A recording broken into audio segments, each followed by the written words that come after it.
Good afternoon, and welcome to the William G. McGowan Theater here at the National Archives. I'm David Ferriero, the Archivist of the United States, and I'm pleased that you could join us today, whether you're here physically in the William G. McGowan Theater or joining us on our YouTube channel.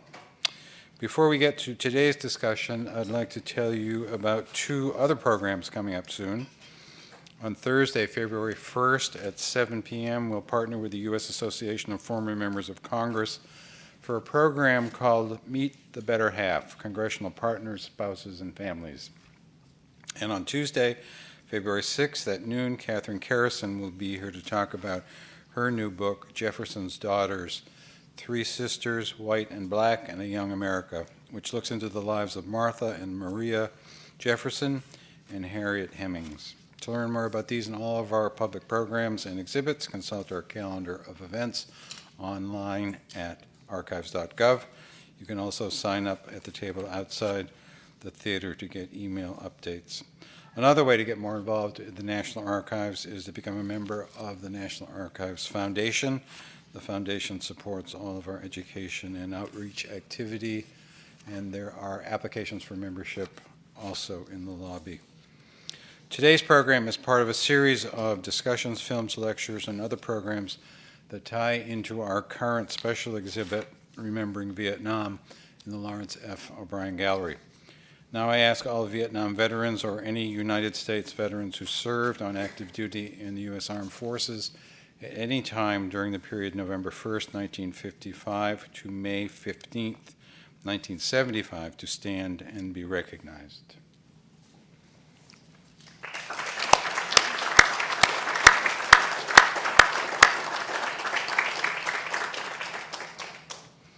Veterans, as you exit the McGowan Theater today, National Archives staff and volunteers will present each of you with the Vietnam Veterans lapel pin, on the back of which is embossed "A Grateful Nation thanks and honors you." The United States of America Vietnam War Commemoration is a national initiative, and the lapel pin is the nation's lasting memento of thanks. The exhibit I mentioned, Remembering Vietnam, is a fascinating collection of newly discovered and iconic original documents, images, film, footage, and artifacts that illuminate 12 critical episodes in the war that divided the peoples of both the United States and Vietnam. After the final episode is a section called Legacy. The first cases in this area display design sketches for the Vietnam Veterans Memorial and personal items left at the wall over the years. Today, the memorial is a fixture on the National Mall, where even those who never knew any of the veterans honored there come to see the thousands of names and reflect on their sacrifice. The long wait for a memorial to be built and the acrimonious debates over its design are chronicled in A Rift in the Earth, Art, Memory, and the Fight for a Vietnam War Memorial by today's speaker, James Reston. In the New York Times review of A Rift in the Earth, Michael J. Lewis wrote that the memorial's design and construction sparked what may have been the first and arguably the angriest of America's art wars, even including today's bitter disputes over Confederate war memorials. Curiously, it was also the only one to leave a more united country in its wake. Such are the lessons of A Rift in the Earth, James Reston Jr.'s definitive history of the memorial. James Reston Jr. was an assistant to Secretary of Interior Stuart Udall before serving in the U.S. Army from 1965 to 1968. He's the author of best-selling author of 18 books, including The Conviction of Richard Nixon, The Untold Story of the Frost-Nixon Interviews, which helped inspire the film Frost-Nixon, 3 plays, and numerous articles in the New Yorker, Vanity Fair, and the New York Times Magazine. He's been a fellow at the American Academy in Rome, a fellow at the John W. Kluge Center at the Library of Congress, and a senior scholar at the Woodrow Wilson International Center for Scholars in Washington. Ladies and gentlemen, please welcome James Reston Jr.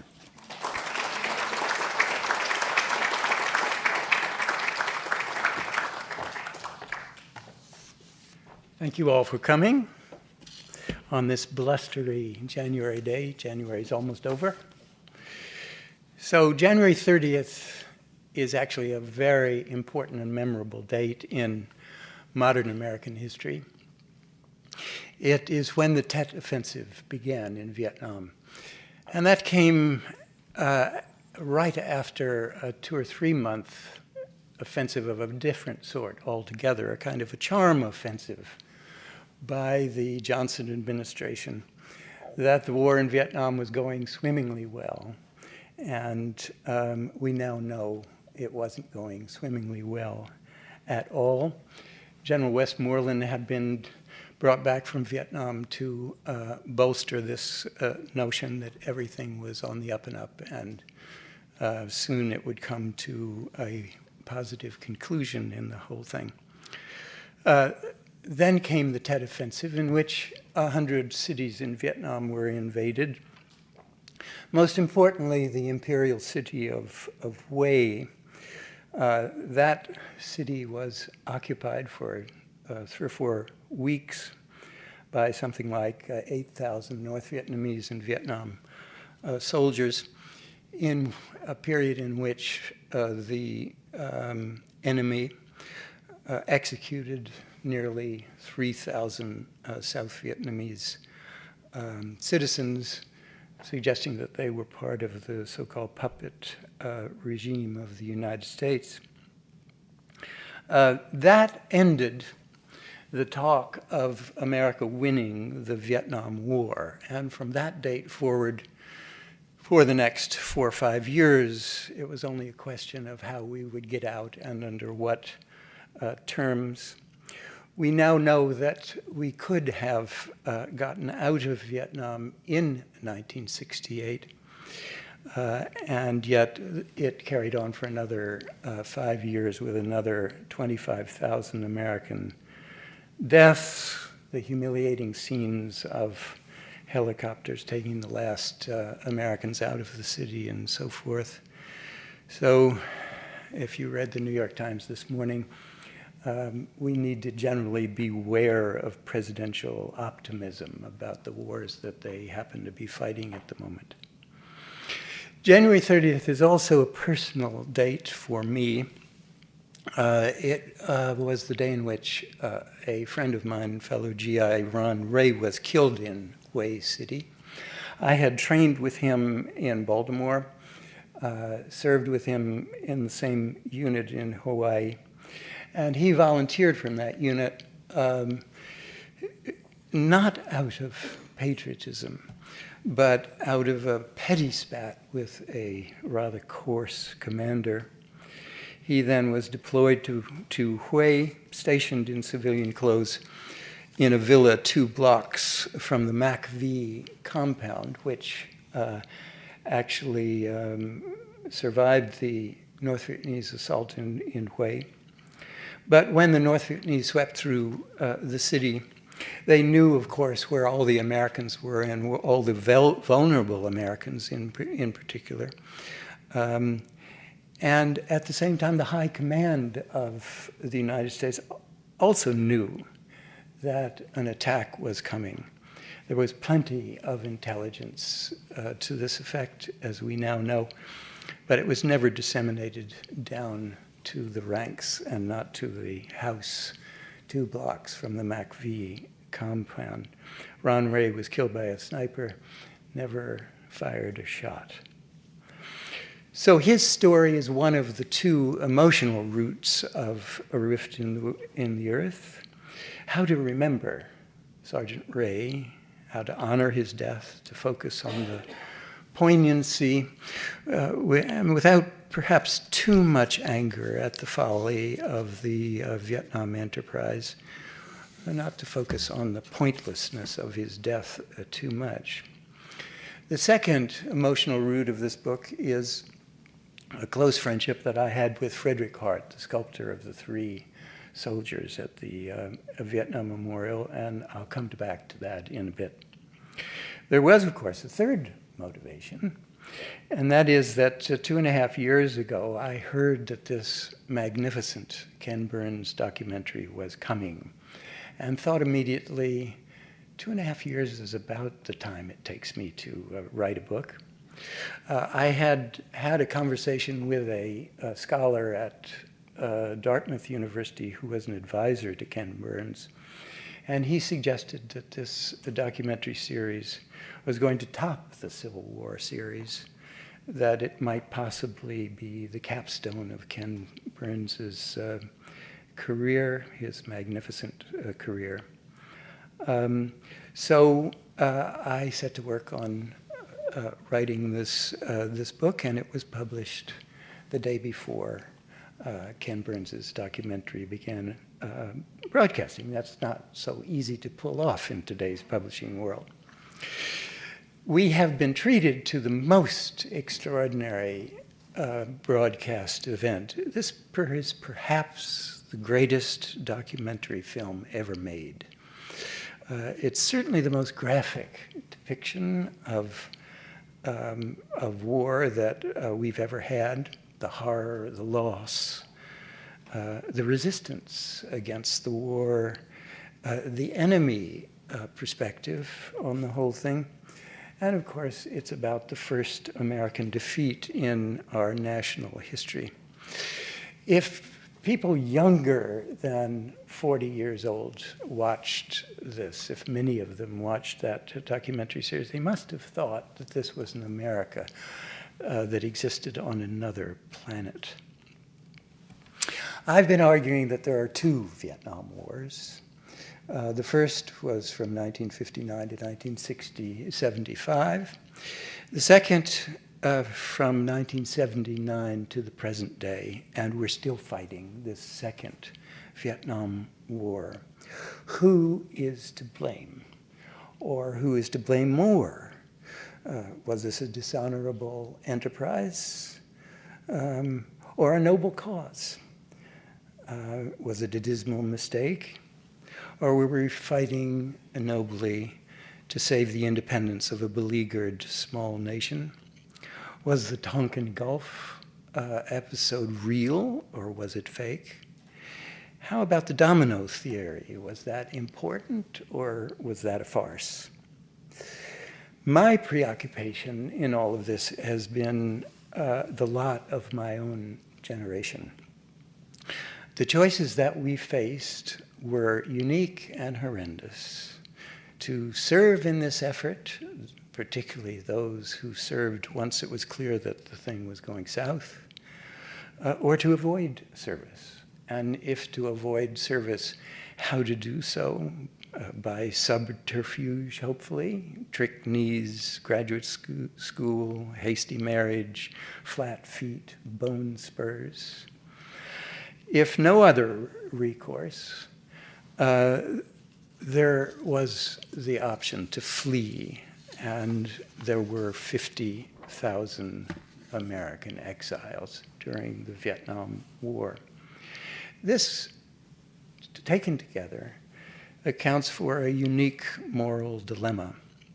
Everyone in that generation has a story, and there is no right decision that one made in those times, but the questions persist. What did you do? What are you proud of or ashamed of? What stirs you? What makes you angry about that time? Who do you admire? Who do you deplore? What do you think of the fighting man if you were not a fighting man? Or the resistor if you were not a resistor? And what do the women think? And what do they what and who do they sympathize with?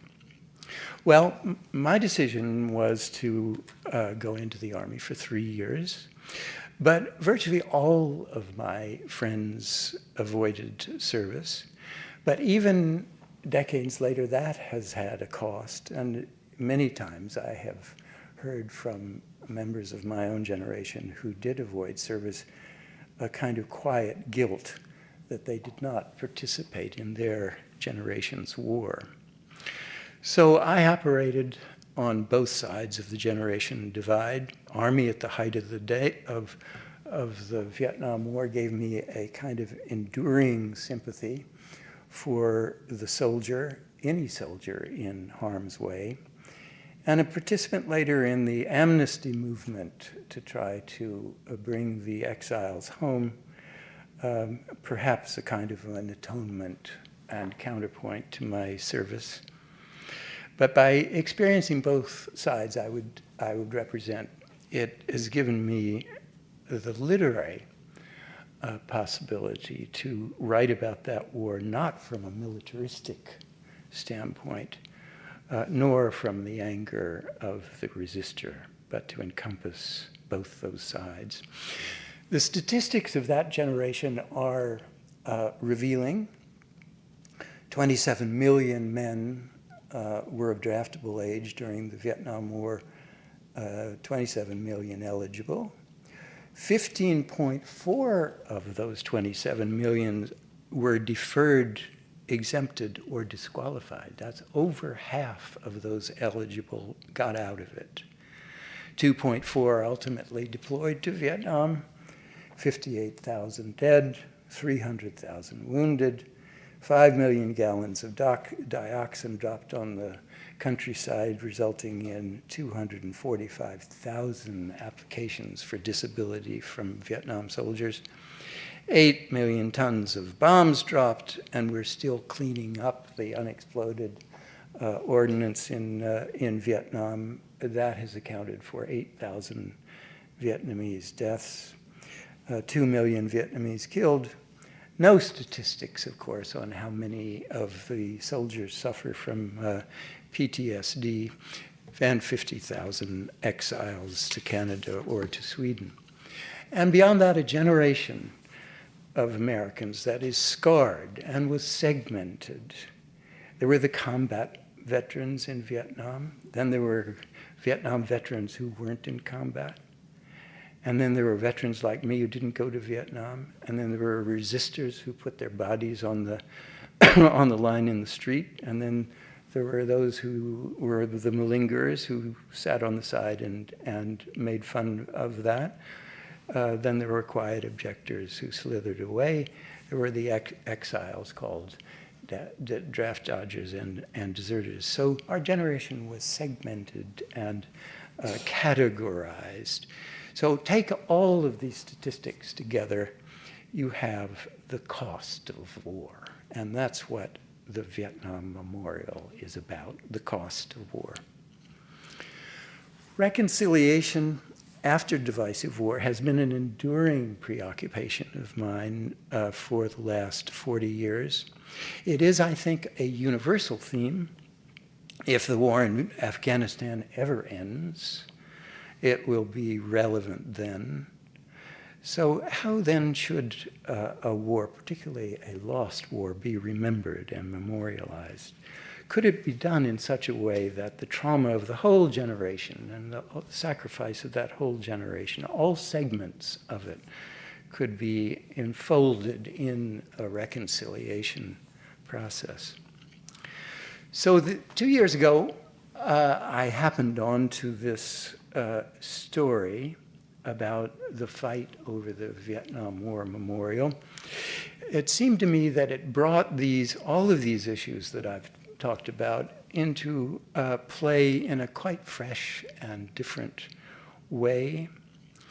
I have before attacked epic subjects, mass suicide, presidential assassination, Civil War aftermath, from an oblique angle. And sometimes, as a writer, when you attack an epic subject from an oblique angle, some quite interesting insights can emerge. This was a drama over a work of art, and I had never written about art before, yet it had a fascinating set of characters, profound questions about the intersection of art, memory, and politics. So it is not about Vietnam per se, but about the memory of Vietnam, and that's a different question altogether. There was, at the beginning, the largest competition for a work of public art in the history of American and European art.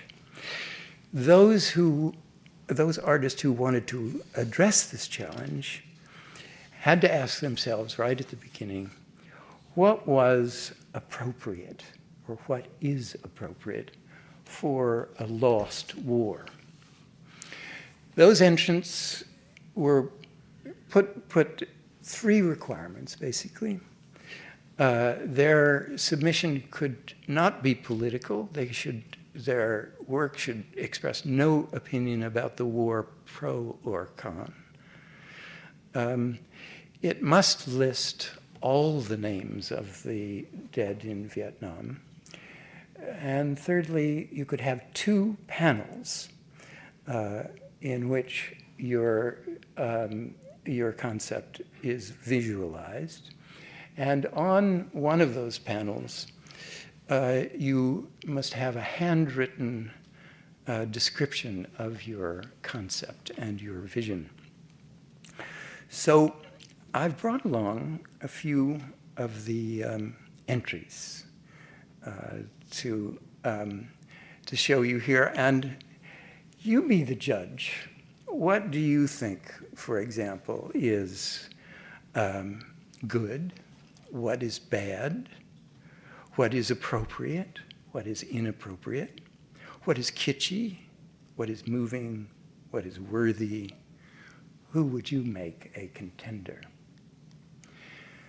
This is the design of an architect by the name of Andrus Burr, who was a young professor at Yale and in the summer of 1980, Professor Burr took a trip to France, where he wanted to visit some of the great cemeteries from World War I, like the Thiepval Cemetery around or near the Battle of Somme, in which 72,000 people were killed.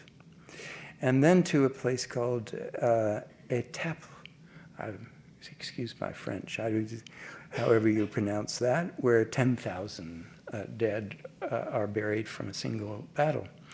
When he came back to Yale, he proposed a course in funerary architecture. He had 8 students, and when this competition for the Vietnam Memorial was announced in November of 1980, he changed his course program and asked his 8 students to suggest what they would do for a Vietnam memorial. But on a weekend, he and his wife, also an architect, and another friend went off on what he describes as a whiskey-fueled weekend in which the professor would design their idea for what a Vietnam memorial should be. And this was his entry. He never, he told me, thought it was competitive. This is a very interesting entry by a man called Samuel Sambo Machby, who is was a very, very well-known American architect, had a huge influence on American architecture with his so-called rural studio in Alabama. The female figure that you see here is inspired by Greek architecture of ancient Greece, and what is called caryatids, which are sculpted female figures that act as a support for a building. So here's something a little more heroic, very grand, imposing, colossal even. And the visitors needed to be funneled through a dark and claustrophobic tunnel. Hard to imagine, given the fact that the current Vietnam Memorial has about 5 million visitors every year, that this would ever work. Here's something more militaristic, perhaps. when I first saw this thing going through the 1,421 submissions at the Library of Congress, first thing that occurred to me was this should be a logo worn on the sleeve of a military uniform. So what about this? Spaceship, a nautilus, a giant mollusk. Not exactly sure how this memorializes the Vietnam War. But if you don't like this so much, maybe something a little more personalized like this that would accentuate the generosity of the U.S. soldier towards the Vietnamese people. But perhaps the memorial shouldn't say very much at all, be sort of clean and transparent glass pillars. But does that kind of sanitize somehow the Vietnam War? Hard to say. But for the patriots, there you go. A 2-acre American flag for each his own. Now this is quite interesting. This is the design by a team headed by a man called Kent Cooper. He later becomes the architect of record for the Vietnam Memorial, that is to say, the man and his team that would be responsible for executing the design. I asked him, what is this, see if I can find the red button here. What is this thing? That, he said, is to represent death. But he had a much more, to me, interesting concept about his pillars up here. And that's where the names of the dead would be inscribed. Because what he wanted to do was to have the names disappear in 20 years. So that, to me, is quite interesting about thinking about the concept of reconciliation. I mean, is forgetfulness a part of it? Is that appropriate, that these names, we should begin to forget these names? Now, most of the submissions, the 1,400, are abstract in nature, like this one. There were a few figurative sculptures. This is one of them, by Raymond John Caskey. Are you here, Ray? Hi, Ray. How are you? Very well-known, award-winning Washington sculptor.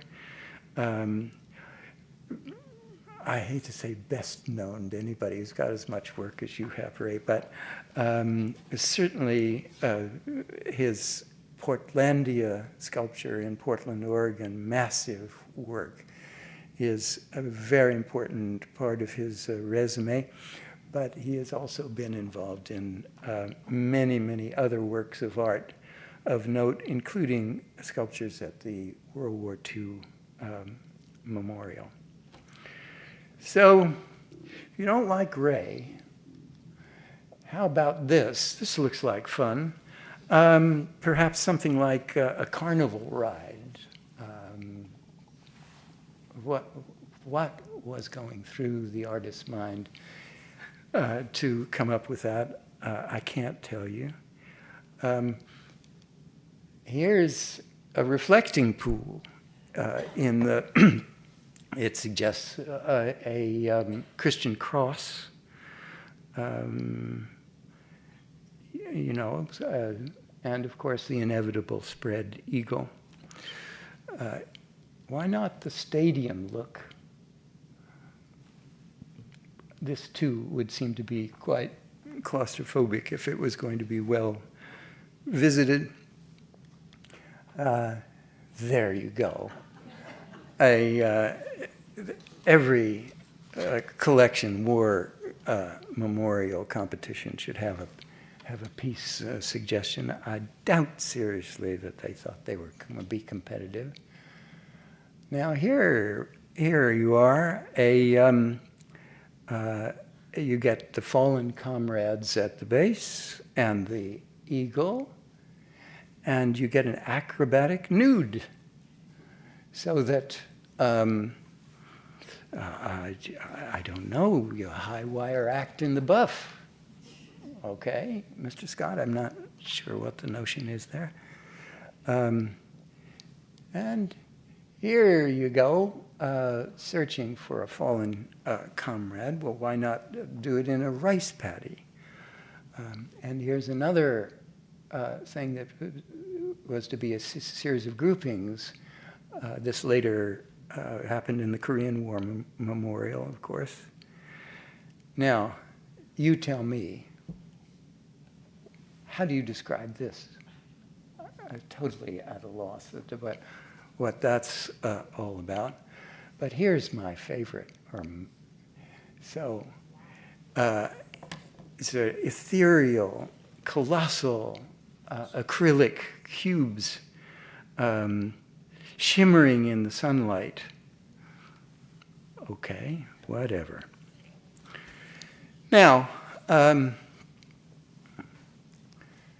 this is the third place contender, which was done by a very powerful duo of a very, very well-known landscape architect here in Washington by the name of Joseph Brown. He was also very experienced in Washington memorialization, had been involved in the making of the memorial for the 56 signers of the Declaration of Independence, also in Constitutional Gardens where the Vietnam Memorial is. And he teamed up with a sculptor called Frederick Hart. Now, the notion was that this would be a combination of landscaping and sculpture. These were the figures that Hart sculpted, and this was the overall horseshoe concept. And the notion was that there would be a Frederick Hart statue on either side of the cove or the horseshoe, and it would be this figure with a wounded comrade, and this figure on the other side going to search. So on either side of the cove, there would be these figures searching for one another. That was a very strong entry. In the end, Joseph Brown told me they didn't win because it was too complicated. This came in second. There would be resistance later, and the argument made that no Vietnam veterans were on the panel of judges. This entry actually was done by Russian emigres. Not sure if this is like the Kent Cooper team notion of this crumpled iron is meant to be death in some way or another, but the joining, and you can't quite see it on this thing, but right here, this whole wall was meant to be cracked as if to suggest a war that was crumbling in some way or another. So, there was an astonishing winner. And that person turned out to be a student in Andrus Burr's class at Yale, the gentleman whose entry I showed you right at the beginning. The winning entry had been a class assignment in an undergraduate course in funerary architecture at Yale. She was an Asian American. She was 21 years old. By her own admission, she knew nothing about the Vietnam War. Her drawing was really, I think, rather high schoolish. And indeed, the judges were not snowed by this at the very beginning. It seemed so simple, but they kept coming back to it and coming back to it. So it was a simple chevron, as you see there. But importantly, it was meant to be below ground, made of black granite. There was to be no American flag and no inscription about duty and service and patriotism. The only words that she wanted in her original design were simply two words, in memoriam. How she won, I think, was not because of the design of the chevron, but rather by her description of her concept. It really was the writing that compelled the judges, not the visualization itself. And her description was as follows. Walking through this park-like area, the memorial appears as a rift in the earth, a long, polished black stone wall emerging from and receding into the earth. Approaching the memorial, the ground slopes gently downward, and the low walls emerging on either side, growing out of the earth, extend and converge at a point below and ahead. Walking into this grassy site, contained by the walls of the memorial, we can barely make out the carved names upon the memorial's walls.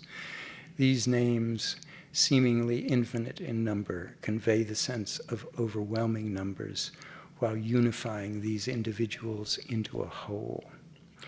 Brought to a sharp awareness of such loss, it is up to each individual viewer to resolve or come to terms with this loss, for death is in the end a personal and private matter, and the area contained with this memorial is a quiet place meant for personal reflection and private reckoning. That's what won her the competition.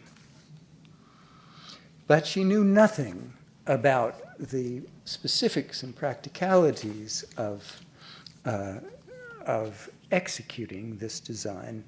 And for that, Kent Cooper and his team were brought into the process, in with the problems of realizing it. How should it be sited?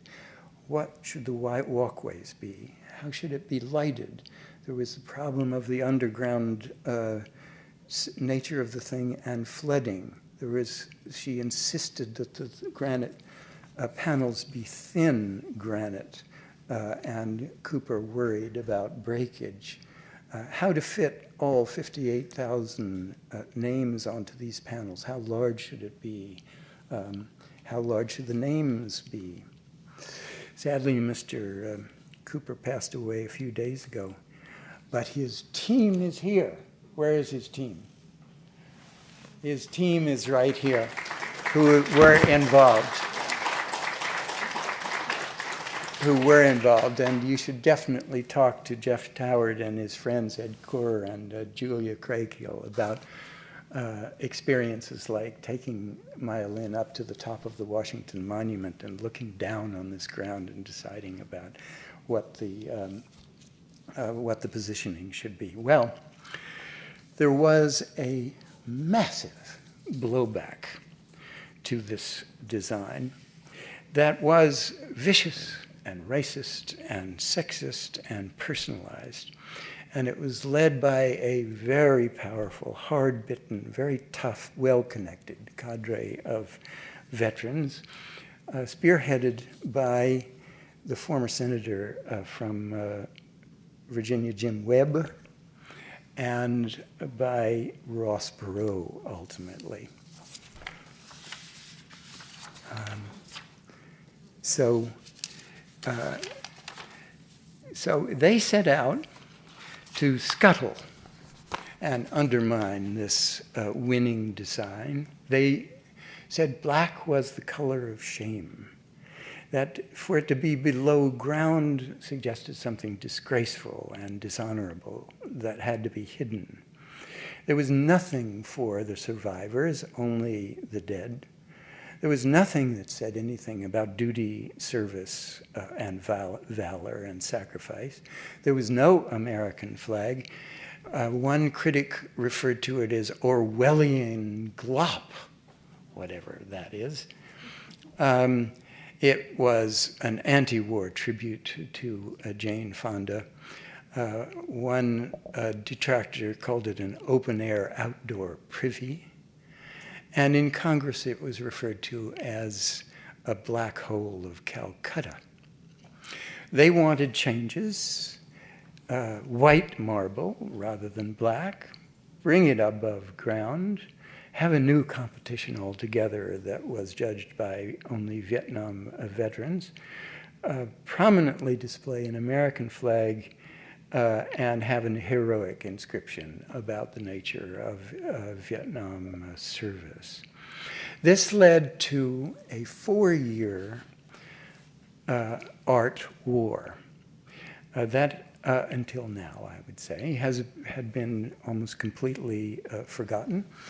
Very intense, astonishing in the whole narrative was the toughness of this 21-year-old woman, Maya Lin, who would go toe-to-toe with Ross Perot without a blink of the eye, and was not intimidated by the Washington architectural establishment, who she felt was trying to change and alter and undermine her design.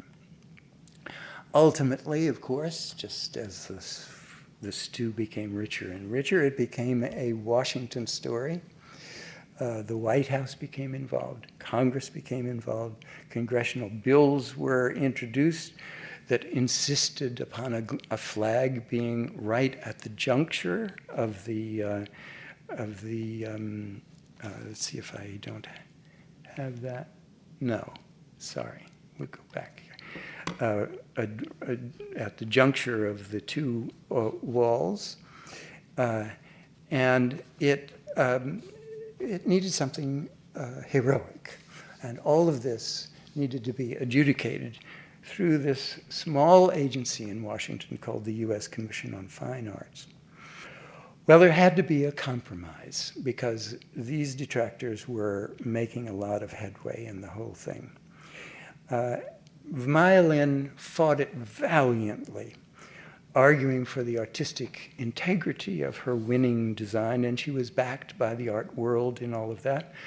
There is, she would argue, the moral right of an artist not to have their design tampered with. But those in charge of Washington Spaces said that unless there was a compromise, no memorial would be built. And there emerged the notion of adding to Maya Lin's design a figurative sculpture. But what would that be like? One suggestion coming from the generals was something like Iron Mike at Fort Benning, where he's charging up the hill, Hamburger Hill, towards, but somehow in a memorial with 58,000 dead on the wall didn't seem quite to be the right thing. So this notion of this interference with the winning design was deplored by the artistic world. The politicians wanted a flag at the apex of the thing. And of course, artists knew, or people with artist sensibility, that this was a horizontal work of art and that would completely destroy the horizontality of the thing. Well, there was in their midst Frederick Hart, a very, very fine figurative artist. He was controversial. He was a kind of a throwback to previous views of art. a classical artist, was very much involved with the beauty of the human body, much influenced by the Italian Renaissance. His heroes were Augustus St. Gaudens, Daniel Chester French, Felix de Weldon. And there was great pressure on him to sculpt an idealized, glorified soldier. Hart rejected this. He did not want glory or anger or gallantry, but wanted to focus on youth and camaraderie and awe and confusion in his figures. And here he is at work. This is an earlier rendition of the thing. Interesting that the where's my light thing? That the black soldier in this thing is very angry. He was not pleased with that. Cut the thing completely off and started all over again to take away the anger of that look. He perhaps loved as much as anything the angels at the Ponte Sant'Angelo in Rome by Gian Lorenzo Bernini, and he said he wanted to make Bernini weep with the detail that he put into his soldiers. So that's Frederick Hart at work. So Frederick Hart also, I think, won the day by his description of what he wanted.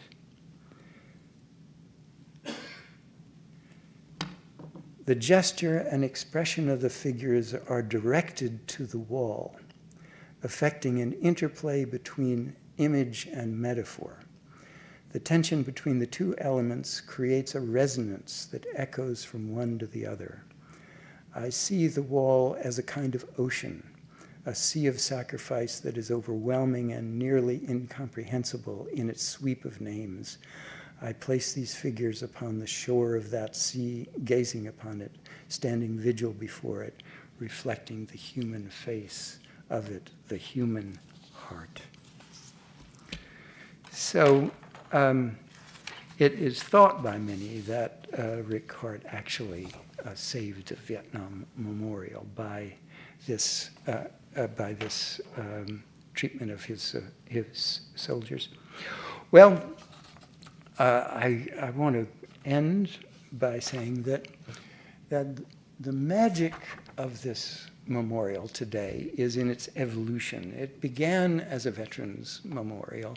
It is no longer a veterans memorial. It is not owned by the veterans of Vietnam. It's become universalized. So it now embraces not just the experience of combat or of Vietnam itself, but of that entire generation that has been so segmented. After all, it was what the resistance wanted was to stop this carnage. And so the resistors are very much a part of this memorial, as are the warriors. It should be a welcoming place for pacifists as well as warriors. It started as a Vietnam War memorial, but if you go there today and see these young fathers with their children in their baby carriages, they're not thinking about Pleiku or Da Nang or Hue. They're thinking about all wars. So that memorial has evolved in its magic to be about all wars and about the cost of all wars. And it is this place of contemplation, of reflection, almost of spirituality. Thank you very much. Thank you.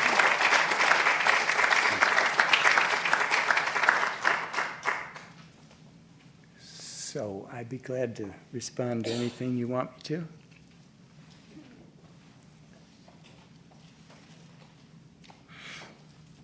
very much for the talk today.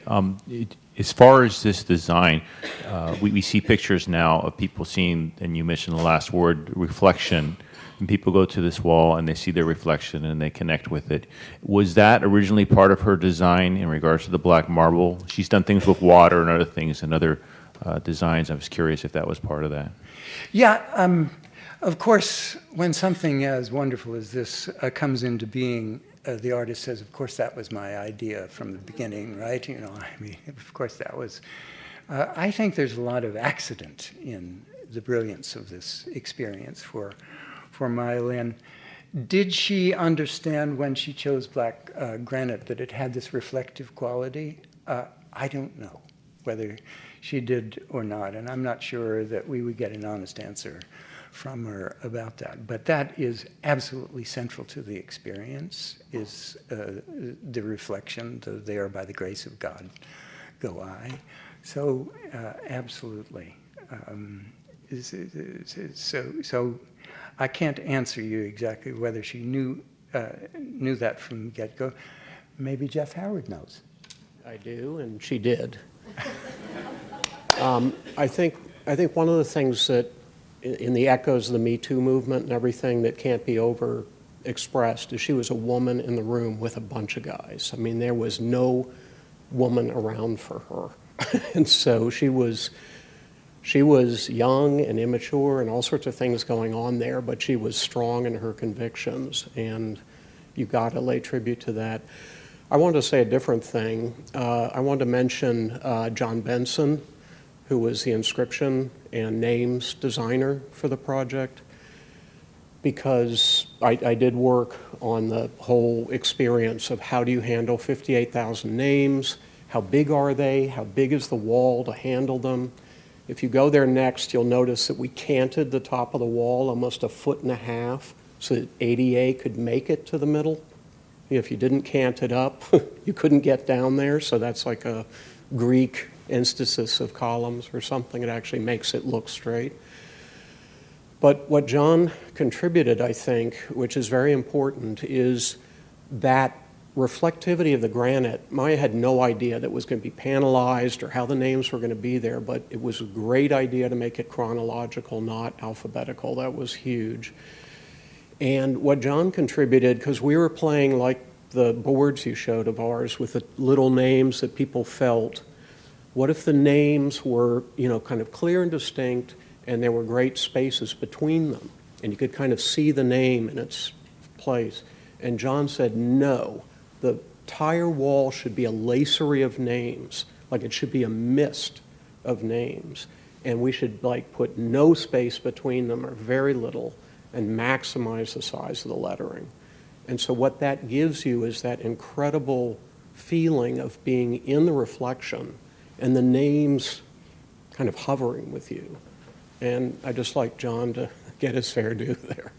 Yeah, let me just add, Jeff, to what you said there, that we don't race right across this thing about her doing the names chronologically, because that also was part of the blowback, that there was a lot of discomfort among some people about it being done chronologically rather than alphabetically, but it was quickly pointed out that if you had all the Smiths, that would be one whole panel of the thing. But that wasn't, I don't think, a battle that was quickly won. I mean, she got a lot of resistance to that notion. Well, what you had is you had people coming to the wall early on, and they would recognize a plane that went down, or they would recognize a battle they were in, and the names are still together. Right, you are. So, yes, sir. Yeah, thank you for this presentation. I've been at the Vietnam War Memorial once, a long time ago, I must say, when I was a rather young kid. I'm not from the United States, I'm from the Caribbean. And I have a cousin who fought in the Vietnam War and was nearly killed in the Vietnam War. But the question that I want to ask, and I think you made a very good point, that these memorials, if they have any war to them, change with time. They have this flexibility within them to grow and change and transform themselves with changing times and ideas about the war. The question I want to ask is there, and I can't remember, that's why I'm asking the question, is there in a way in this Vietnam War Memorial, is there including in it, because it's a real tragedy, the amount of people that were killed in Vietnam, Vietnamese who were killed, or are they not involved in this in any way whatsoever, and only because the Americans are there and not they? Was there a conversation about this? Did this ever take part in not only Vietnam, but Laos and Cambodia, people were killed too? Was there ever discussion about including those people who died on that part of the equation, in that part of the equation? Thank you. Thank you for that. No, there was no discussion of that that I know of in the artistic competition. It was clear that this was to display the names of the dead. The challenge of 58,000 was a challenge enough. The notion of all these other victims of this entire thing has come up, and come up recently, actually, from the resistance community, those who were in the streets protesting against the Vietnam War. They thought they should be represented in some way. The resistance to the Vietnam War should be physically represented in some way or another. And then if you were to bring your point in about the 2 million Vietnamese or South Asian people who were killed in the thing, how would you handle any of that artistically? So I don't think it was ever there. But again, the beauty of this memorial is what's implicit. That you don't, it is not something meant to narrow your vision to solely those 58,000 names. That's the starting place for contemplation of the entire cost of the war, which has all those categories that I mentioned. Yes, sir. Thank you. I was wondering if any of the players, the sculptor, Maya Lin, have spoken recently about how they reflect back on their experience and the end result. Yes, well, they have and they do and they will, and it'll go on for quite a long time. You've just had an anniversary at the wall. Maya Lin attended. So these reunions and recollections will go on for a long time. Whether they, with time, focus on the specifics of the Vietnam War, I rather doubt. That's why I was so interested in the Kent Cooper notion of disappearing names, about forgetfulness. That said, let me say that the historical record of the fight, the real war from 79 to 84 over the building of this thing is very rich.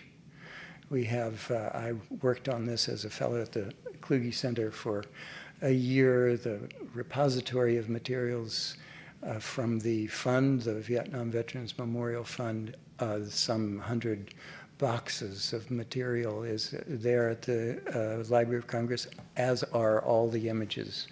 You know, as with everything else, people's recollection 50 years later, or in this case 40 years later, tends to get progressively less interesting as people forget. What I was interested in was focusing on the intensity of those 5 years. And Maya Lin and Frederick Hart and the others were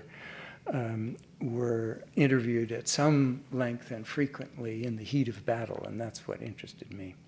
Yes, sir. Go ahead. Quick question. The 58,000 names on the wall, did they include only those who died in country, or were those who died as a result of the war but maybe died in Germany or even back in the States? I don't precisely know the answer to that. I have been told by some people that that names have been added. Some names have been added along the way who have died elsewhere. Perhaps you know, Jeff, that names have been added, but it wasn't just in country, says the expert. We're out of time. Very well. Thank you very much. Thank you.